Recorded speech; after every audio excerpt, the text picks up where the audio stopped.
नमस्कार दोस्तों, स्वागत है आपका आज के मुख्य समाचार में, जिसमें सबसे पहली और बड़ी खबर में आपको बताएंगे कि बिहार में हो गया है बड़ा खेला और जेडीयू में फूट की खबर सामने आ रही है, जहां पर जेडीयू की बैठक में कई विधायक नहीं पहुंचे हैं और तेजस्वी यादव के घर आरजेडी विधायकों का जुटान हो चुका है। जी हां दोस्तों, फ्लोर टेस्ट से पहले ये बड़ा झटका लगता नजर आ रहा है नीतीश कुमार की पार्टी को।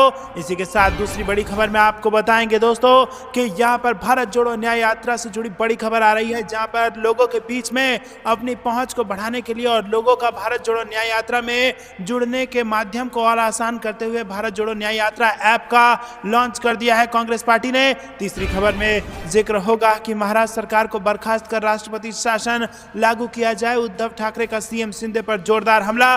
खबर में आगे आपको बताएंगे कि दिल्ली का रास्ता यूपी से ही होकर जाता है, बोले सपा नेता। चुनावी जीत के लिए अखिलेश की पार्टी ने अपनाई रणनीति। और इसी प्रकार आगे खबर में आपको बताएंगे कि मोदी सरकार का श्वेत पत्र सफेद झूठ पत्र है, बीजेपी के झूठे वादे और नाकामियां छिपाने का प्रपंच है। चिदम्बरम ने मोदी सरकार को जमकर घेरा। दोस्तों, इसी प्रकार की तमाम बड़ी खबरें आपके लिए लेके आए हैं, लेकिन उससे पहले अगर आपको भी ऐसा लगता है कि बिहार में हो जाएगा बड़ा खेला और भाजपा और जेडीयू दोनों का होगा नुकसान और यहां पर 2024 के लोकसभा चुनाव में भी इंडिया गठबंधन बाजी मार लेगी, तो वीडियो को लाइक और चैनल को सब्सक्राइब करके बेल आइकन दबाइए और कमेंट में लिखे जय हिंद। रुक करते हैं सबसे पहली और बड़ी खबर की तरफ, जहां पर आपको बता दें कि जेडीयू की बैठक में कई विधायक नहीं पहुंचे हैं और तेजस्वी यादव के घर आरजेडी विधायकों का जुटान हो रहा है। बिहार में सोमवार को होने वाले फ्लोर टेस्ट से पहले सियासत गर्मा गई है। श्रवण कुमार के घर जेडीयू विधायकों के लिए भोज का आयोजन हुआ है और उसमें जेडीयू के कई विधायक नहीं पहुंचे हैं। तेजस्वी यादव के आवास पर आरजेडी विधायकों का जुटान शुरू हो गया है।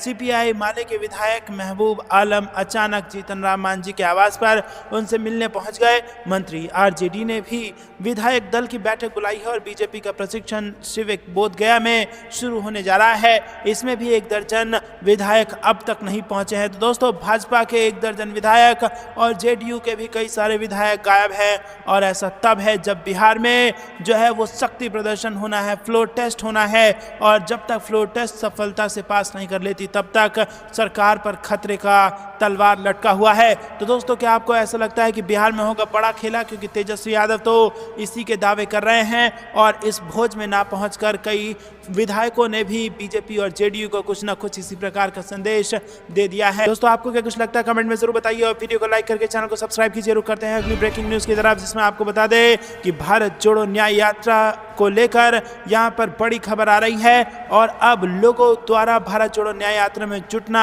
और आसान हो गया है। न्याय का संदेश और उद्देश्य लेकर चली राहुल गांधी की भारत जोड़ो न्याय यात्रा से जुड़ना आसान हो गया है और अपने घर से अन्याय के खिलाफ लड़ा जा सकता है। भारत जोड़ो न्याय यात्रा ऐप को डाउनलोड किया जा सकता है, जिसके बाद घर बैठे भारत जोड़ो न्याय यात्रा में अपनी भागीदारी दी जा सकती है और अगर इच्छा हो तो दान भी दिया जा सकता है कांग्रेस पार्टी को, राहुल गांधी को, ताकि वो भारत जोड़ो न्याय यात्रा के माध्यम से देश भर में वंचितों को उनका हक और न्याय दिलाने की यात्रा में सफल हो सके। भारत जोड़ो न्याय यात्रा 5 न्याय का संदेश लेकर चल रही है। इसमें नारी, किसान, श्रमिक, युवा और भागीदारी न्याय शामिल है और आप भी न्याय यात्रा ऐप डाउनलोड करके घर बैठे ही इसमें शामिल हो सकते हैं। आपको क्या कुछ लगता है दोस्तों? अगर आप भी खुल के राहुल गांधी और भारत जोड़ो न्याय यात्रा का समर्थन करते हैं तो वीडियो को लाइक जरूर कीजिएगा। रुक करते हैं अगली ब्रेकिंग न्यूज की तरफ, जहां पर आपको बता दें कि बिहार में बड़ा खेला और फ्लोर टेस्ट से पहले तेजस्वी यादव हो चुके हैं एक्टिव। आनंद फानन में उठा लिया है बड़ा कदम। जी हां दोस्तों, बिहार की सियासत में कभी भी और कुछ भी संभव है। नीतीश कुमार ने भले ही आरजेडी संग रिश्ता तोड़ भाजपा संग सरकार बना ली हो, मगर अब भी बिहार में सियासी हलचल थमी नहीं है। बिहार में जिस तरह से सियासी उठापटक देखने को मिल रही है, उससे फिर कुछ बड़ा खेला होने की अटकलें लगाई जा रही हैं। बिहार में भी फ्लोर टेस्ट होना बाकी है और इससे पहले ही सियासी सरगर्मियां तेज हो गई है और बिहार में जारी सियासी उहापोह के बीच तेजस्वी यादव काफी एक्टिव हो गए हैं। फ्लोर टेस्ट से पहले लालू प्रसाद यादव के बेटे तेजस्वी यादव ने आरजेडी के सभी विधायकों को आनंद फानन में पटना बुला लिया। दरअसल बिहार की राजनीति में संशय के बादल लगातार मंडरा रहे हैं और आलम यह है कि सभी दल अपने विधायकों पर पैनी नजर रखे हुए हैं, लेकिन इसी बीच नीतीश कुमार और बीजेपी को बड़ा झटका लग चुका है और उनके द्वारा बुलाए गए भोज में कई सारे नेता नहीं पहुंचे हैं, जिसके बाद कहीं ना कहीं कड़ा संदेश ये बिहार की जनता ने, यहाँ पर बिहार की सरकार को या फिर यूं कहिए कि नीतीश कुमार को देने का प्रयास किया है। आपको क्या कुछ लगता है कमेंट में जरूर बताइएगा। वीडियो को लाइक जरूर कीजिएगा। रुक करते हैं अगली ब्रेकिंग न्यूज की तरफ। क्या महाराष्ट्र की सरकार हो जाएगी बर्खास्त? राष्ट्रपति शासन लागू की उठा दी गई है मांग। उद्धव ठाकरे का सीएम शिंदे पर जोरदार हमला। जी हां दोस्तों, शिवसेना उद्धव बाला साहेब ठाकरे के प्रमुख उद्धव ठाकरे ने राज्य में कानून व्यवस्था की स्थिति को लेकर मुख्यमंत्री एकनाथ शिंदे के नेतृत्व वाली महाराष्ट्र सरकार पर शनिवार को निशाना साधा और उसे बर्खास्त किए जाने की मांग की। ठाकरे ने यहां एक संवाददाता सम्मेलन में मांग की है कि राज्य में राष्ट्रपति शासन लागू किया जाए और नए सिरे से चुनाव कराए जाएं। उद्धव ठाकरे ने बृहस्पतिवार शाम दहिसर में उनकी पार्टी के एक नेता की गोली मारकर हत्या किए जाने की घटना के मद्देनजर राज्य में कानून व्यवस्था की स्थिति का हवाला देते हुए कहा कि हम महाराष्ट्र सरकार को बर्खास्त करने की मांग करते हैं। पूर्व मुख्यमंत्री ने राज्य सरकार पर गुंडों को बचाने का भी आरोप लगाया। शिवसेना यूबीटी नेता विनोद घोसालकर के बेटे एवं पूर्व पार्षद अभिषेक घोसालकर की बृहस्पतिवार शाम उत्तरी उपनगर बोरीवली में एक सामाजिक कार्यकर्ता ने फेसबुक लाइव सत्र के दौरान गोली मारकर हत्या कर दी थी।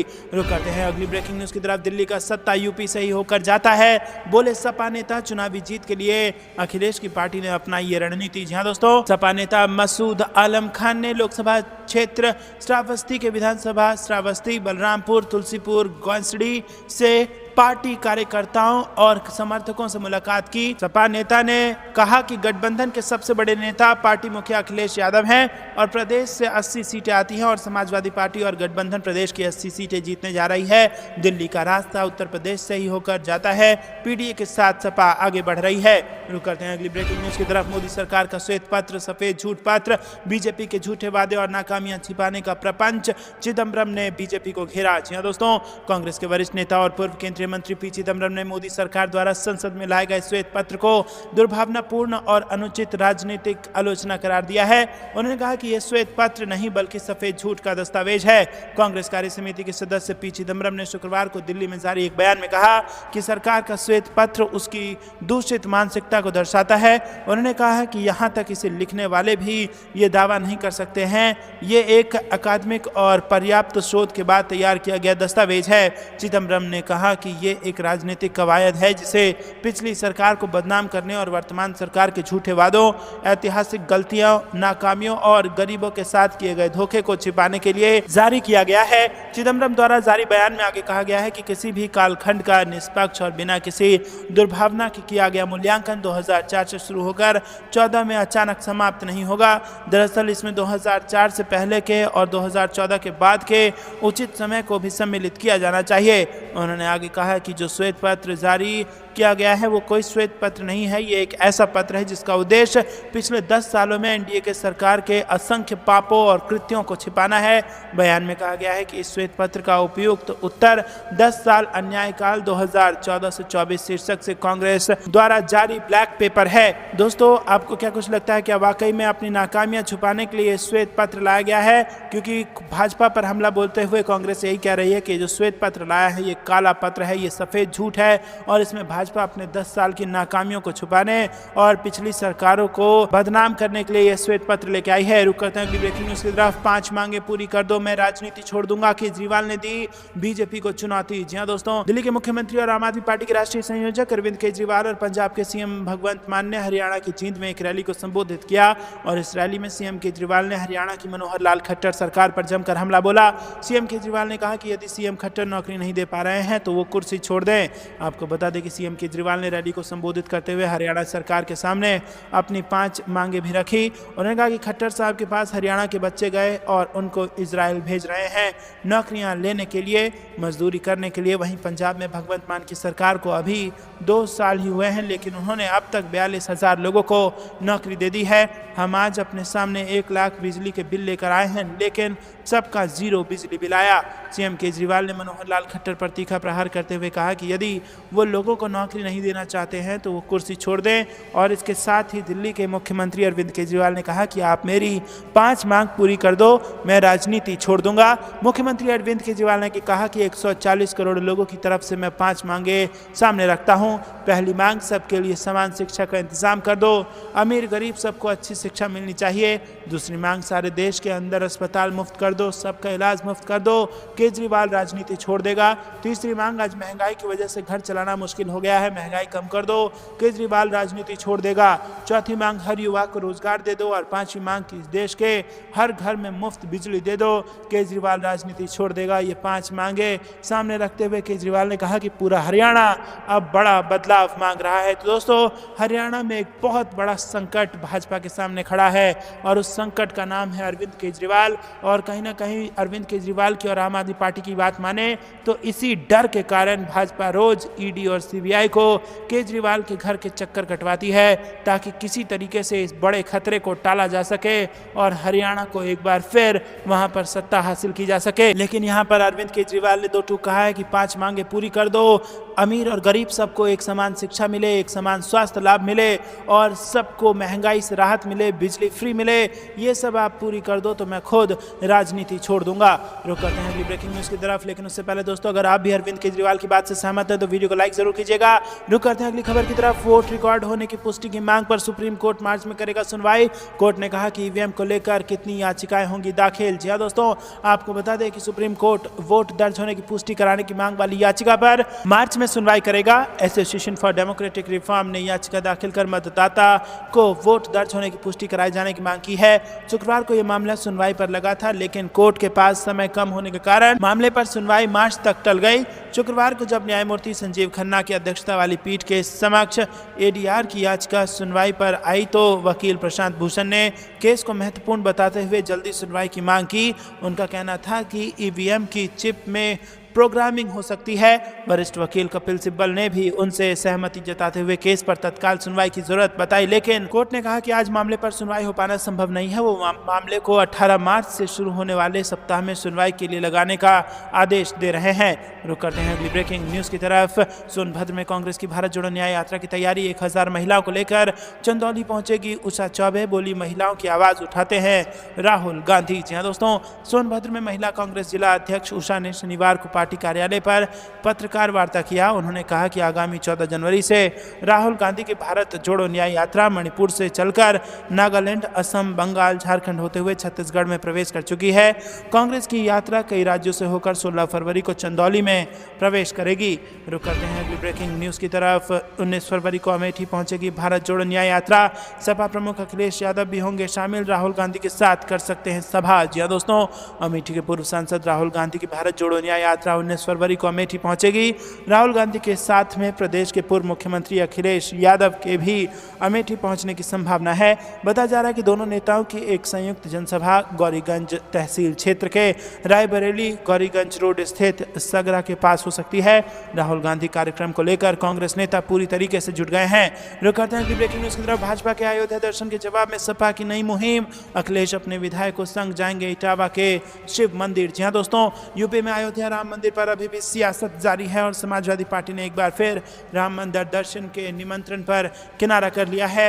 भाजपा के अयोध्या दर्शन के जवाब में 11 फरवरी को अखिलेश यादव अपने दर्जनों सपा विधायकों के साथ इटावा के केदारेश्वर मंदिर के दर्शन करने जा सकते हैं। रविवार देर शाम सपा प्रमुख अखिलेश यादव अपने विधायकों के साथ में लखनऊ से रवाना होंगे और इटावा में लाइन सफारी के पास केदारेश्वर मंदिर फिलहाल निर्माणाधीन है। उत्तराखंड के केदारनाथ मंदिर की तर्ज पर केदारेश्वर मंदिर बन रहा है। रुक करते हैं अगली ब्रेकिंग न्यूज की तरफ। हेमंत सोरेन सरकार के काम से भाजपा भयभीत। गढ़वा में गरजे झारखंड के सीएम चंपई सोरेन। जी हाँ दोस्तों, झारखंड के मुख्यमंत्री चंपई सोरेन ने शनिवार को गढ़वा की धरती से भारतीय जनता पार्टी पर हमला बोला। उन्होंने कहा कि हेमंत सोरेन के नेतृत्व वाली गठबंधन सरकार ने ऐसे ऐसे काम कर दिए हैं कि भाजपा भयभीत है, इसलिए उसने हेमंत बाबू को केंद्रीय एजेंसी की मदद से झूठे केस में फंसाया और जेल भेज दिया। गढ़वा में अबुआ आवास योजना स्वीकृति पत्र वितरण समारोह को संबोधित करते हुए चंपई सोरेन ने कहा कि झारखंड में किसी के साथ कोई भेदभाव नहीं होगा, सबको सम्मान मिलेगा। हमारी सरकार सबकी सेवा करेगी। हर धर्म के लोगों को मान सम्मान के साथ जीने का झारखंड में अवसर मिलेगा। किसी के साथ ऊंच नीच का भेदभाव नहीं होगा। गांव से ही हमारी सरकार चलेगी और गांव और शहर की खाई को मिटा देंगे। हम सब भाई भाई हैं। चंपई सोरेन ने कहा कि झारखंड को हम एक बेहतर प्रदेश बनाएंगे। सबको शिक्षा मिलेगा, सबको चिकित्सा की सुविधा मिलेगी और सबको रोजगार मिलेगा। हम ऐसा प्रदेश बनाएंगे जिसमें कोई भेदभाव नहीं होगा। उन्होंने कहा कि आज हमने पलामू में पलामू पाइपलाइन सिंचाई योजना का शिलान्यास किया। इससे किसानों के खेतों तक पानी पहुंचेगा। 12 महीने खेतों को पानी मिलेगा तो उपज बढ़ेगी, किसान समृद्ध होंगे। और इसी सोच के साथ हेमंत बाबू ने इस योजना की कल्पना की थी। ऐसी ही योजना संताल परगना और कोल्हान के लिए भी शुरू की जाएगी। तो दोस्तों, यहाँ पर आपको बता दें कि चंपई सोरेन लगातार अपने कुछ ऐसे ऐलान कर रहे हैं जिससे कहीं ना कहीं लोगों के भीतर भाजपा के खिलाफ गुस्सा और झारखंड मुक्ति मोर्चा के प्रति समर्थन का भाव उत्पन्न हो रहा है। रुक करते हैं अगली ब्रेकिंग न्यूज की तरफ। भाजपा शासन में गुंडा राज फैल गया है। महाराष्ट्र की घटनाओं पर मल्लिकार्जुन खड़गे ने शिंदे सरकार पर बोला हमला। जी हां दोस्तों, आपको बता दें कि हाल ही में एक फेसबुक लाइव सत्र के दौरान एक नेता की गोली मारकर हत्या कर दी गई थी। महाराष्ट्र की घटनाओं को लेकर अब कांग्रेस अध्यक्ष मल्लिकार्जुन खड़गे ने शनिवार को भाजपा पर हमला बोला। खड़गे ने आरोप लगाया कि एकनाथ शिंदे के नेतृत्व वाली सरकार के तहत कानून और व्यवस्था ध्वस्त हो गई है और गुंडा राज फैल गया है। एक्स पर हिंदी में एक पोस्ट में खड़गे ने कहा कि भाजपा द्वारा जनादेश चुराकर बनाई गई महाराष्ट्र सरकार में कानून व्यवस्था चरमरा गई है। फेसबुक लाइव पर एक राजनेता की बेरहमी से हत्या की जा रही है। एक मुखर पत्रकार पर भाजपा आरएसएस के बेलगाम गुंडों द्वारा हमला किया जा रहा है। खड़गे ने आगे कहा कि एक भाजपा विधायक खुलेआम पुलिस स्टेशन में दूसरे राजनेता पर गोली चला रहा है। रुक करते हैं अगली ब्रेकिंग न्यूज की तरफ। पीएम मोदी के कार्यकाल भ्रष्टाचारियों का अमृतकाल, प्रगति मैदान सुरंग की खामियों पर बरसे राहुल गांधी। जी हां दोस्तों, कांग्रेस भ्रष्टाचार के मुद्दे पर केंद्र सरकार को घेरने की कोशिश कर रही है और ताजा घटनाक्रम में सांसद राहुल गांधी ने राष्ट्रीय राजधानी दिल्ली में प्रगति मैदान सुरंग परियोजना में कथित खामियों का जिक्र किया है। उन्होंने शनिवार को प्रधानमंत्री नरेंद्र मोदी पर भ्रष्टाचारियों को संरक्षण देने के आरोप लगाए। राहुल गांधी ने कहा कि परियोजना में कथित गंभीर खामियों को लेकर दिल्ली सरकार के लोक निर्माण विभाग ने लार्सन एंड ट्रूबो को नोटिस जारी किया है और एक साल में बेकार हुई सुरंग 750 करोड़ से ज्यादा रुपए की परियोजना। इस मामले में शनिवार को अपने आधिकारिक सोशल मीडिया प्लेटफॉर्म एक्स पर जारी बयान में राहुल गांधी ने कहा कि देश में भ्रष्टाचारियों का अमृतकाल चल रहा है। 777 करोड़ रुपए की लागत से बनी प्रगति मैदान सुरंग केवल एक साल में बेकार हो गई। उन्होंने पीएम मोदी पर निशाना साधते हुए कहा कि प्रधानमंत्री मोदी हर विकास परियोजना पर योजना के बजाय मॉडलिंग कर रहे हैं। रुकते हैं अगली खबर की तरफ। सीएम योगी के गृह क्षेत्र गोरखपुर में सैंथवार समाज ने बढ़ाई बीजेपी की मुश्किलें। जी हां दोस्तों, आम चुनाव के पहले सभी जाति के लोग अपने हक और अधिकार के लिए मुखर हो रहे हैं। गोरखपुर के सैंथवार मल्ल महासभा भी सरकार का ध्यान अपनी ओर खींचने के लिए सीएम योगी के शहर में एक बड़ी रैली करने जा रही है, जिसके जरिए वो अपने समाज के लोगों को उनके हक और अधिकार के साथ राजनीतिक व सामाजिक भागीदारी के लिए आवाज मुखर करेंगे। उन्होंने बीजेपी से गोरखपुर सीट पर सैंथवार समाज के किसी व्यक्ति को टिकट देने की मांग भी की है। गोरखपुर के चंपा देवी पार्क में 11 फरवरी को सैंथवार मल्ल महासभा भागीदारी संकल्प महारैली का आयोजन कर रही है और इस रैली में सैंथवार मल्ल समाज के लोगों को आमंत्रित किया गया है। रैली का उद्देश्य राजनीति के साथ सामाजिक भागीदारी को प्राप्त करना है। उन्होंने आरोप लगाया कि डॉक्टर संजय निषाद ने खुद को और अपने परिवार के लोगों को ही आगे बढ़ाया है। पूर्व यूपी में सैंथवार और मल्ल जाति के लोग ही बहुतायत संख्या होने के बावजूद समाज के लोगों को ना तो राजनीतिक भागीदारी ही मिल सकी है और ना ही अन्य अधिकार मिल पा रहे हैं। दोस्तों, रुक करते हैं अगली ब्रेकिंग न्यूज की तरफ। महाराष्ट्र की कानून व्यवस्था को जल्द संभालें, राज्यसभा सांसद प्रियंका चतुर्वेदी ने अमित शाह को लिखा ये पत्र। जी हां दोस्तों, राज्यसभा सांसद प्रियंका चतुर्वेदी ने केंद्रीय गृह मंत्री अमित शाह को पत्र लिखकर उनसे महाराष्ट्र में कानून व्यवस्था की स्थिति के संबंध में जल्द ही हस्तक्षेप की मांग की है। उन्होंने इसकी जानकारी खुद एक्स पर किए अपने पोस्ट में दी है। उन्होंने पोस्ट में अपने पत्र की फोटो अटैच करते हुए लिखा कि मैंने गृह मंत्री अमित शाह को पत्र लिखकर उनसे मांग की है कि उन्हें महाराष्ट्र में कानून व्यवस्था की और गिरावट को रोकने के लिए तत्काल कदम उठाने चाहिए। अगर वो इस बारे में जागरूक नहीं हैं तो उन्हें वो लोग जो अवैध रूप से सत्ता में हैं राज्य में अराजक और गुंडाराज की घटनाओं की जानकारी दें। राज्यसभा सांसद ने मुंबई में शिवसेना नेता की लाइव हत्या मामले में केंद्रीय गृह मंत्री अमित शाह को पत्र लिखा है। शाह को लिखे पत्र में चतुर्वेदी ने गुरुवार को स्थानीय सेना नेता अभिषेक घोसालकर की हत्या और पड़ोसी ठाणे जिले में इस महीने की शुरुआत में एक घटना का जिक्र किया जहां एक भाजपा विधायक ने एक पुलिस स्टेशन के अंदर गोलीबारी की थी। रुक करते हैं अगली ब्रेकिंग न्यूज की तरफ। किसान आंदोलन का दिल्ली कूच। हरियाणा के कई जिले में ट्रैफिक डाइवर्जन। जी हाँ दोस्तों, यहाँ पर बड़ी खबर आ रही है। पंजाब और हरियाणा समेत तमाम किसानों के एक और आंदोलन की तैयारी के बीच पुलिस उत्तर प्रदेश और हरियाणा से लगी दिल्ली की सीमाओं पर बैरिकेड लगा रही है तथा 5000 से अधिक सुरक्षा कर्मियों को तैनात कर दिया गया है। रुक करते हैं अगली ब्रेकिंग न्यूज़ की तरफ। भारत रत्न तो दे दिया, स्वामीनाथन फार्मूले पर किसानों को एमएसपी कब देंगे, कांग्रेस का मोदी सरकार से सवाल। जी हाँ दोस्तों, जयराम रमेश ने कहा कि प्रधानमंत्री मोदी की हठ धर्मिता के कारण 700 किसान आंदोलन के दौरान शहीद हुए और मगर सरकार ने किसानों के साथ वादा खिलाफी की और आज भी किसान दिल्ली कूच के लिए तैयार बैठे हैं। रुक करते हैं अगली ब्रेकिंग न्यूज़ की तरफ। पीएम मोदी की जाति को मंडल कमीशन और बख्शी समिति ने नहीं दिया था ओबीसी दर्जा, गहलोत ने किया नया दावा। जी हाँ दोस्तों, जनवरी 1978 में तत्कालीन मोरारजी देसाई की केंद्र सरकार ने बीपी मंडल की अध्यक्षता में दूसरा पिछड़ा वर्ग आयोग का गठन किया था।